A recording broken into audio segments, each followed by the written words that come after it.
Sí, gracias. Buenas noches. En efecto, como se ha informado por la Superintendencia del Banco Central de Cuba, en los próximos días tendrá lugar una vista oral como parte de un proceso judicial a raíz de una demanda interpuesta contra el Banco Nacional de Cuba y el Estado cubano. La reclamación fue presentada ante la Alta Corte de Justicia de Londres, Reino Unido. Vamos a buscar las esencias para entender este asunto. ¿Quién demanda al Banco Nacional de Cuba y al Estado cubano y por qué? Bien, lo hace un ente creado en Islas Caimán, que por sus características y su modo de actuación resulta ser un fondo buitre. Permítanme algunas palabras acerca de los fondos buitres. Se trata de entes privados que se constituyen generalmente en paraísos fiscales. Gran Caimán es un paraíso fiscal y se dedican a comprar a bajo costo la deuda de determinado país.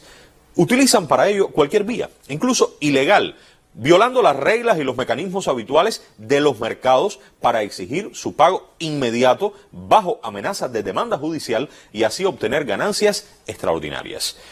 Este modus operandi de los fondos buitres produce efectos nocivos tanto para el Estado cuya deuda fue adquirida como también para las normales relaciones económicas internacionales, incluso para el país donde son nacionales o residentes, porque evaden al fisco. En este caso, ese ente deja de pagar impuestos al propio Reino Unido. Entonces, primer elemento, la demanda la interpone un fondo buitre. Su nombre oficial es CRFI Limited. Segundo aspecto, ¿por qué establecen la demanda? ¿Qué piden? ¿Qué alegan? Bien, dicen haber adquirido dos préstamos concedidos al Banco Nacional de Cuba.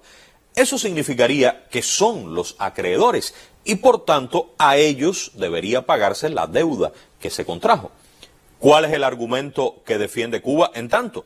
Bueno, que el ente que demanda no ha sido en realidad nunca acreedor del país, ni lo es en este momento. El fondo buitre violó la ley cubana en materia de deuda soberana y las formalidades requeridas sobre la cesión de créditos. Cuba alega además que los actos jurídicos realizados mediante el quebrantamiento de estas reglas son universalmente repudiados y carecen de valor legal. Para entender la posición de Cuba es imprescindible mostrar algunos antecedentes. ¿Por qué el fondo buitre no es acreedor? Cuando el país contrajo esas deudas, estaba ya establecido en ley que para cederlas a otro acreedor, debía contarse en todos los casos con el consentimiento del Estado, concretamente del entonces Comité Estatal de Finanzas, hoy Ministerio de Finanzas y Precios, y del Consejo de Ministros. ¿Esto qué significa?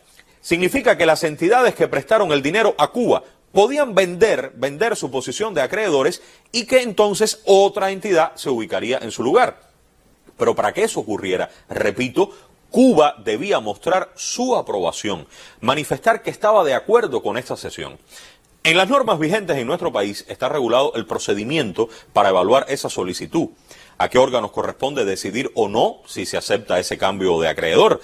En el proceso de cesión de estas deudas al ente que hoy demanda a Cuba, se produjeron importantes violaciones de lo acordado, que constituyen la esencia del por qué se afirma que el fondo buitre no fue ni es acreedor legítimo. He aquí la verdad. Resulta que representantes de ese fondo buitre propusieron a funcionarios cubanos que tenían responsabilidades en el manejo de la deuda externa, actuar de forma contraria a lo establecido en las leyes vigentes, violar los procedimientos que se exigen para que el Banco Nacional de Cuba y el gobierno aprueben o no la cesión de la deuda. Como resultado de esa propuesta, actuaron de forma ilegal, elaboraron y entregaron documentos a los representantes del fondo buitre que supuestamente demuestran que el Banco Nacional y el Estado cubano estaban de acuerdo en que el fondo buitre fuera nuestro acreedor.